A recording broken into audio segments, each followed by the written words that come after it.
J'ai cru que je devais masquer, que personne ne devait voir jamais qui j'étais vraiment à l'intérieur de moi.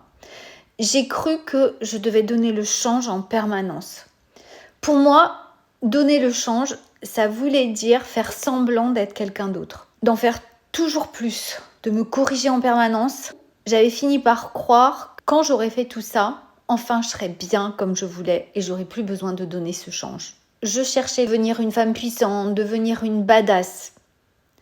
Et en fait, après 10 ans de recherche, ce que j'ai enfin compris m'a donné vraiment un sentiment de liberté. Parce que quand toute ta vie tu cours après ça, jamais assez parce qu'il y a toujours un problème. Je n'en faisais pas assez. Je n'avais pas compris. J'avais pas compris un truc que d'autres avaient compris. Je faisais les choses, oui, mais j'allais pas vraiment au bout. Tu vois, ça c'était tout ce que mon mental me racontait.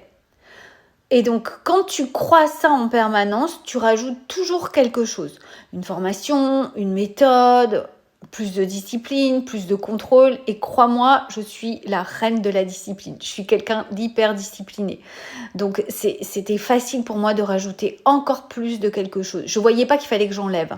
Je ne voyais que ce qu'il fallait que je rajoute. La pensée qui tourne en boucle derrière tout ça. La pensée, c'est qui je suis aujourd'hui ne pourra jamais devenir cette femme à succès, confiante, puissante. Donc, il y avait toujours cette idée qu'il fallait que je devienne quelqu'un d'autre pour enfin être aimée, validée et en sécurité. Et pour être aimée, validée et en sécurité, il fallait que je devienne cette femme à succès, confiante, puissante, qui se sent en belle estime d'elle-même. C'était moi le problème. Cette croyance qu'il fallait que je devienne quelqu'un d'autre, elle se mettait absolument dans toutes les sphères de ma vie. Je ne m'en rendais pas compte. Et c'est grâce à mon business, en fait, que j'ai pu comprendre tout ça, finalement. La difficulté à développer mon business qui m'a fait faire tout ce chemin et qui m'a fait voir tout ça. Donc, merci. Quand j'étais avec mes enfants, je me sentais coupable en permanence parce que je n'étais pas une bonne mère. Et quand t'es pas assez, tu sais, le cerveau te compare. Donc les autres mères, elles sont mieux que toi. Elles font tout mieux que toi. Elles gèrent mieux les émotions, elles s'énervent moins. Et dans les relations sociales, je pouvais me sentir rejetée par mes copines, par des connaissances. Je me sentais très facilement rejetée. J'avais vraiment la sensation que c'était pas moi qu'on irait voir parce que j'avais pas grand chose à apporter. Et tu vois, ça, je m'en rendais pas compte. Mais c'était quelque chose qui était déjà dans ma tête lorsque j'avais 15 ans. Toujours la même chose qui tourne, mais tu t'en rends pas compte. Et le programme qui tournait en boucle, c'était un jour, dans le futur, quand tu te sentiras enfin assez, là, tu seras vraiment cette femme à succès, confiante, hyper puissante.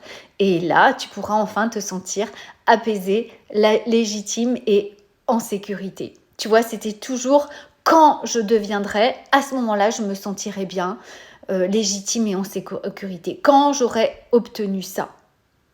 Ce qui fait que je portais toujours mon attention vers l'extérieur et je faisais toujours des choses extérieures.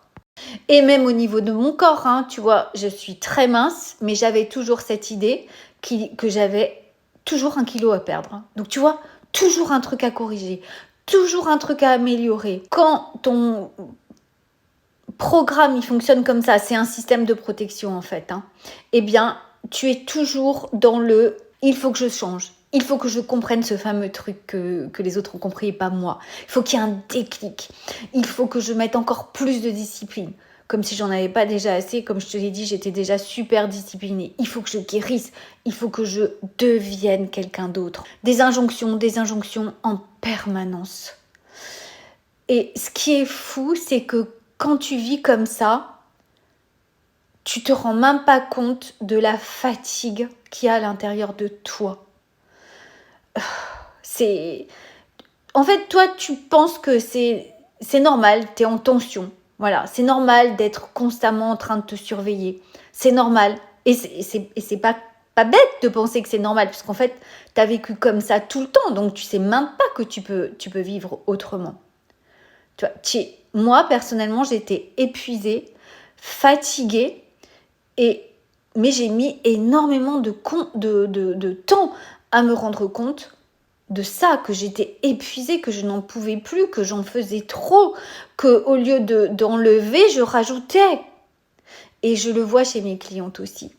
Je vois aussi ce truc, il faut faire vite, il faut y aller. J'ai plus de temps à perdre. Moi, j'étais ça. Je me disais, mais attends, c'est bon, t'as plus de temps à perdre. Mais non, tout ce que tu fais, c'est déjà énorme. Vois ce que tu fais déjà, au lieu de courir encore après quelque chose. C'est ça qui est fatigant. Parce qu'à ce moment-là, tu passes ta vie à te surveiller, à te corriger, à te comparer, à toujours essayer d'être la meilleure version de toi-même. Tu ne peux jamais te reposer, jamais. Tu vois, dans ton couple, tu vas te suradapter parce que tu es celle qui est moins. Donc, tu vas vraiment te suradapter pour essayer d'être au niveau de ce que tu considères être plus. Tu vas faire attention à tout, à ce que tu dis, à comment tu es perçu, à ne pas déranger, à ne pas décevoir. Tu contrôles tout, ton alimentation, ton corps. Tu cherches en permanence une validation extérieure, en permanence. Sinon, tu te sens agitée. Tu veux être une mère parfaite parce que pour ne plus ressentir ce sentiment de culpabilité, mais de toute façon, il est là en permanence. Tu fais du people pleasing. Tu n'es jamais vraiment à l'aise avec le regard des autres. Tu es sans arrêt en suradaptation permanente. Tu n'es jamais vraiment toi. Et tu finis par te dire, mais qui je suis en fait. Je ne sais plus qui je suis. Tu veux toujours faire mieux, faire plus, qu'on ne voit pas qui tu es à l'intérieur. Parce que derrière tout ça, il y a toujours cette part de toi qui essaye de compenser la honte de ne pas être assez. C'est une part, c'est pas toi, mais cette part, elle prend toute la place. La honte de ne pas être assez et la peur viscérale qu'on découvre qui tu es en réalité. Parce que pour une partie de toi, qui tu es, ce n'est pas assez. C'est honteux. Mais pendant que tu fais tout ça, pendant que tu fais du plus, cette honte, tu ne la regardes jamais en face en fait. Parce que ton cerveau, il te fait faire toujours ce plus pour t'emmener ailleurs. Plus, mieux, comprendre encore quelque chose, trouver le déclic, la solution, les médiums, les énergéticiens. Et donc, cette honte et ce vide à l'intérieur de toi, continue d'être là. Et toi, tu continues à te dire, quand j'aurai compris, quand j'aurai réglé ce problème, quand je serai cette femme-là, alors je serai enfin bien. Donc, tu crois que l'après, elle est juste après le prochain objectif, la prochaine guérison, la prochaine formation, le prochain changement, la prochaine validation. Mais en fait, la paix, elle est jamais après la paix. Tu n'y arrives jamais. Parce que à chaque fois, la paix que tu crois être juste après, en fait, c'est jamais celle-là. C'est toujours autre chose. Tu as du mal à te dire que la paix, elle est déjà là. La paix, elle est déjà derrière tout ce brouhaha, derrière cette course effrénée. Toi, tu la cherches ailleurs, alors qu'elle est déjà là, derrière tout ce que tu ne veux pas voir, tout ce que tu ne veux pas aller regarder en face, comme cette honte qui te pousse à devenir quelqu'un d'autre, comme ce sentiment de ne pas être assez qui te pousse à faire encore un programme, comme derrière ce sentiment que les autres font mieux. La paix, elle est juste derrière. Tu vois, la ligne d'arrivée de la paix, elle est toujours repoussée pour ton cerveau. C'est lui qui te pousse à aller voir ailleurs, alors que cette paix, elle est déjà là. Et toi, tu cours.